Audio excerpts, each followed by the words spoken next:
And the topic that I was going to speak on is diversity within religions to promote integration and social cohesion. The topic has come to me because of the fact that the president told me that your organization has got all members from all faiths, Muslims, Christians, Jews, everything, Hindu, Sikh, everything. So I have chosen this title because it is really the title that covers the situation in Britain, in the world, in fact.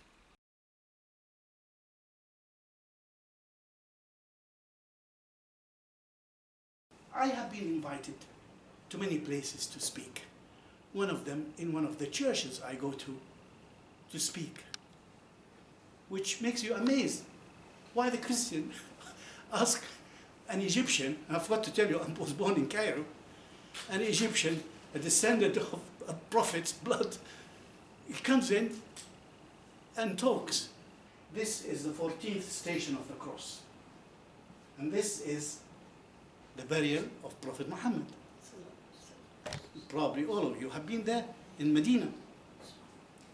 And I have been to this. I was the chairman of the infection and the antibiotics in Israel. And they actually took me wherever I want to go. And I said, right, I want to know where Jesus was buried and the route that he took. So they took me to the 14th station of the cross. And this is the 14th station.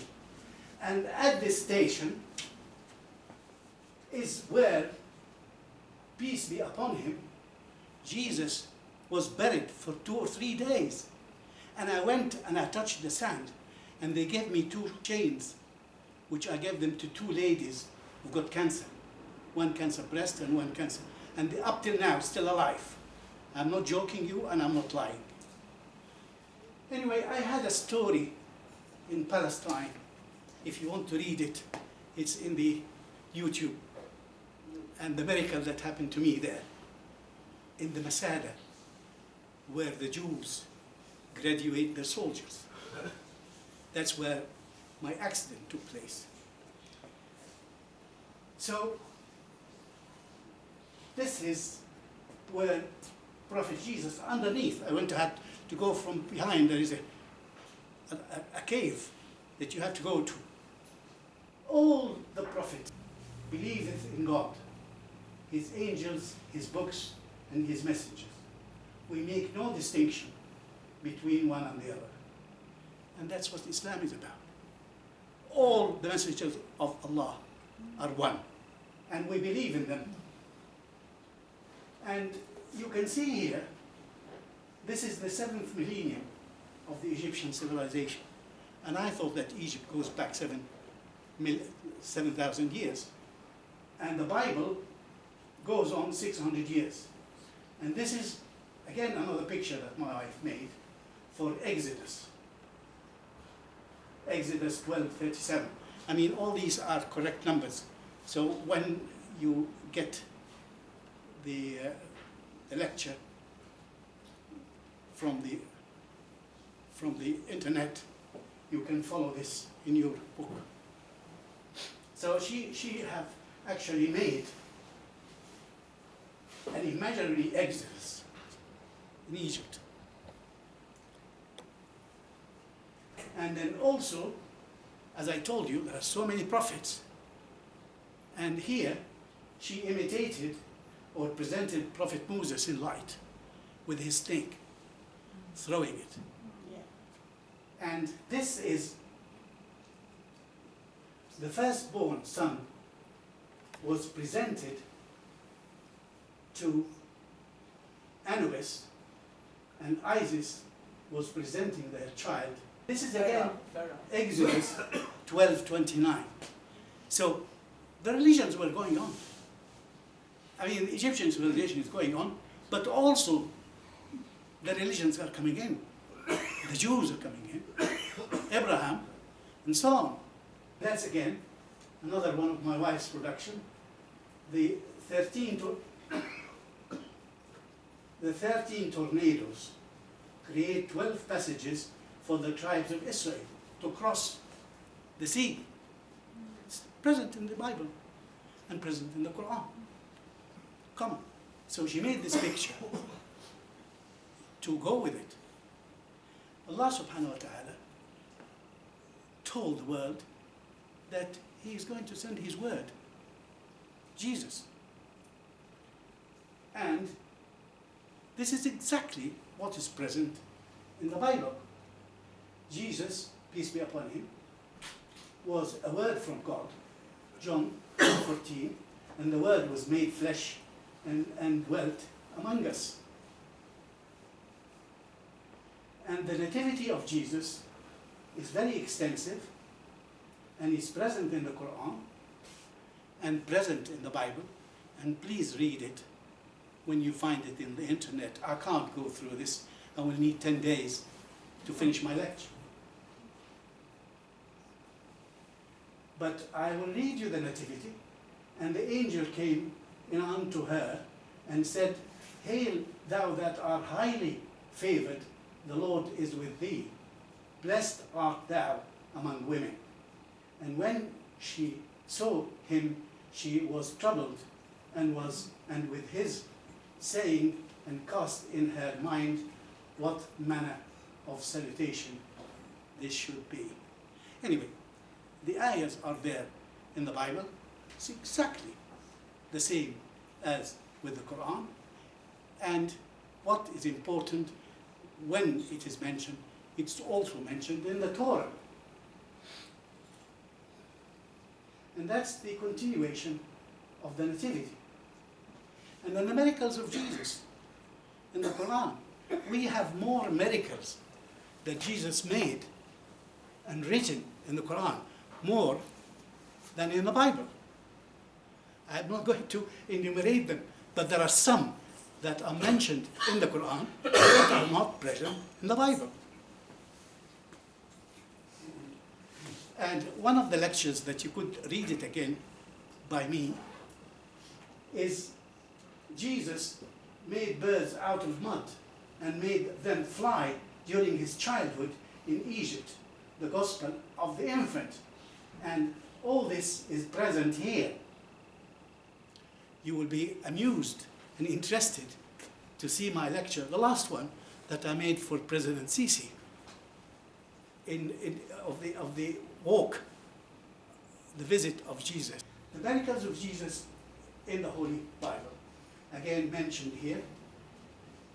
He cured the blind to receive sight, the lepers are being cleansed, and the deaf are being hearing, and the dead are being raised up. He raised 2 from death. That's the power of Allah in him. And the beauty that God said that I'm going to raise you to me. Not only in the Quran, but also the Prophet said that. He said there are 10 signs of the end of the world. One of them, return of Jesus to earth. One of the 10. Again, you can read that at leisure when you have Jesus' ascension and return to the new treatment. The Holy Bible and the Holy Quran show the way to save food. I have to go through this very quickly. Again, it's written in the Old Testament. What food should we eat? We shouldn't eat blood. We shouldn't eat bones of animals. The swine, because it's an animal which was very dirty, not like nowadays. The New Testament, blood and strange animals are forbidden. There are over 400 diseases transmitted from animal to man. And that's why this is just enumeration of the different conditions And in the Psalms 23, the Lord is my shepherd, I shall not want. He maketh me to lie down in green pasture. He leadeth me beside the still waters. I'm just trying to show you the similarity between the Quran, the New Testament, the Holy Injil, and the Holy Bible. We all want the same, honestly. We're all looking after the same God. We all have the same traditions and hopes. And my wife, because we fed the cows meat and bone and all sorts of things, life. So we had BSE. We got a disease, a very difficult disease. So when she was working in the ministry with me, she made them a picture so they don't forget it. The cow with a lion head. It's eating bones, eating all sorts of things. All this is going to be for you on the internet. You will see it on the YouTube. So, and we get from that the mad cow disease. I'm not going to go in details of this, but that's the disease itself. And the blood transfusion, we stopped blood transfusion for several years because we found so many people carriers of BSE.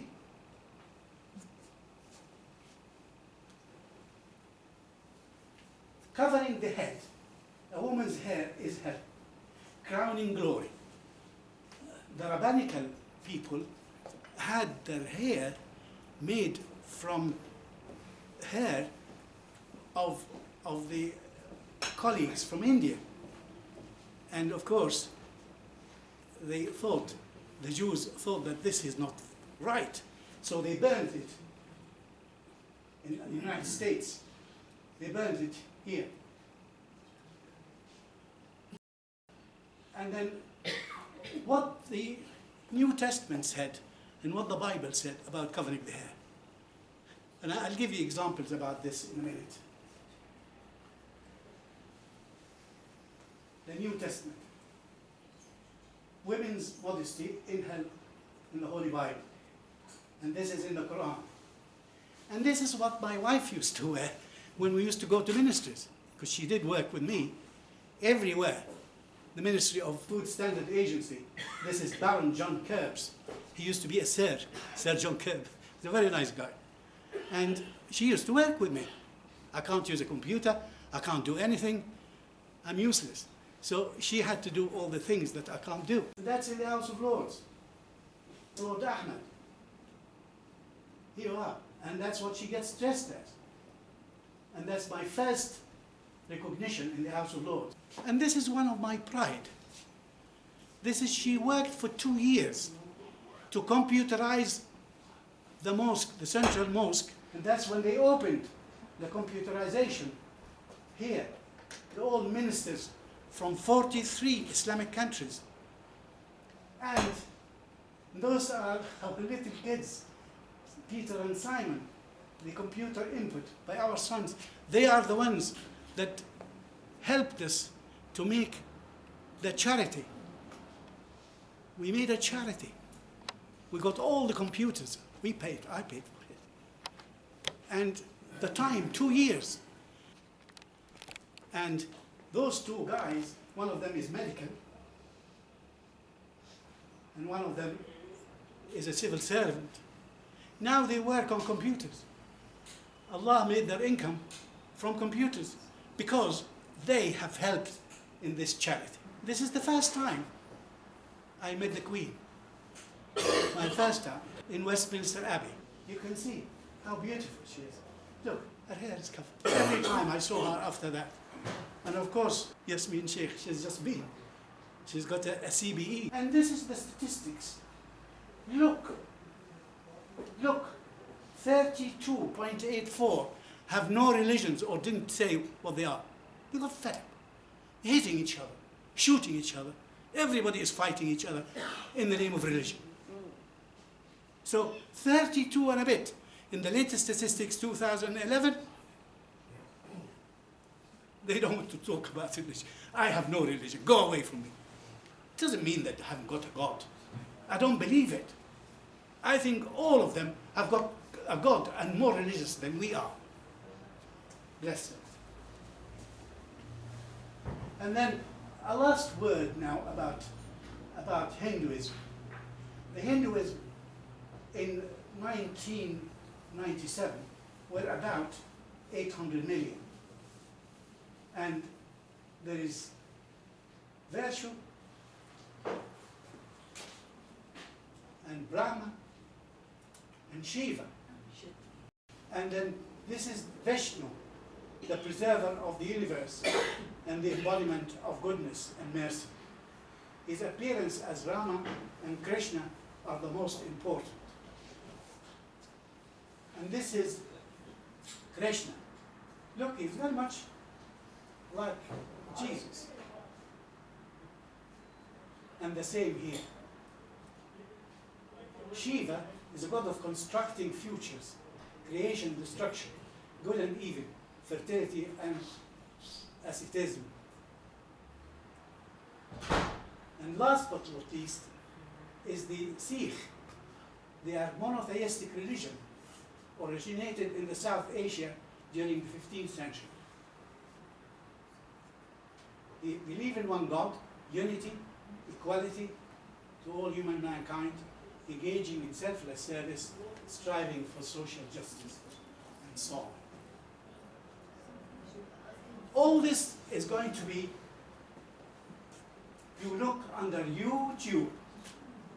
This is the YouTube, under my name, Scientific Miracles in the Holy Quran, by Dr. Adel Abbas. And you will find all, hopefully, all what I have said down today with your picture, if the colleagues have taken the pictures right. And you can read more about this by looking at the other lectures that I gave before. I've got 32 talks in Venus television. I've got lectures in Arabic. I've got lectures only in English and Arabic, unfortunately. So you can see all this and remember me. Thank you very, very much indeed.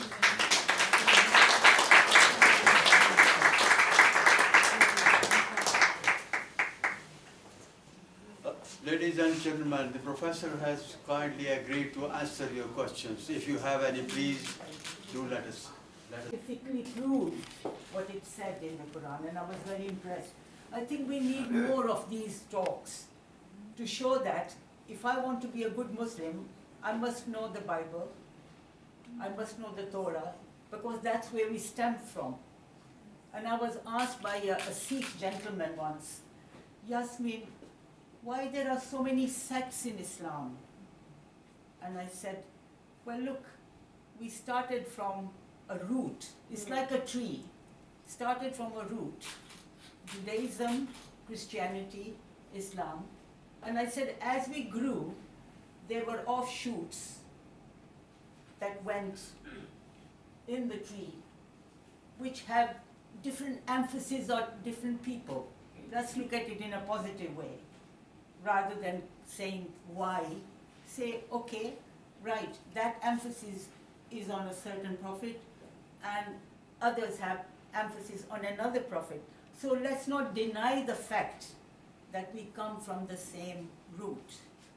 And then we have grown into a tree which has so many branches. And that's the only way we can survive if we want to live in on this planet happily. And to cut it down to a very a small conclusion is that I really just haven't got enough word to thank Dr. Adel, who has supported me in my charity, which is called the British Community Honours Award. And I think, as you say, Allah decides. I have been looking for an audience like you for a long time. And today I have found such a diversity within this group. And I congratulate you, Mr. Khan, for for showing that, you know, we can live in harmony, we can respect each other, you know. So I haven't got enough words to thank you also, since I've known him for nearly, I better not tell how long, because you'll work out how old I am, but we were neighbors in Africa, so he always did, he had this special conception about community cohesion. And we grew up in Africa like that. I come from that same background. When I first came in the 60s here, I couldn't understand, you know, why people were saying, where are you from? Who are you? I said, we never asked that questions in Africa. We just took people as they were. There was no classism, nothing. Maybe we were in a strange country, so we were interdependent on each other. So we had to depend on each other. And I mean, I speak Gujarati, Punjabi, Swahili, Kutchi. Why? Because they were my friends. I didn't go to school to learn these languages. Because I respected their religion, I respected their language, they respected my religion and my language. My Hindu friends used to fast with me during Ramadan. Can you believe that? Yeah. And I used to sing the bhajans. I know their bhajans when they were doing the puja. So what? I'm still Muslim. It doesn't matter. You go to the synagogue, go to the church. It doesn't matter. Read the Bible for your knowledge.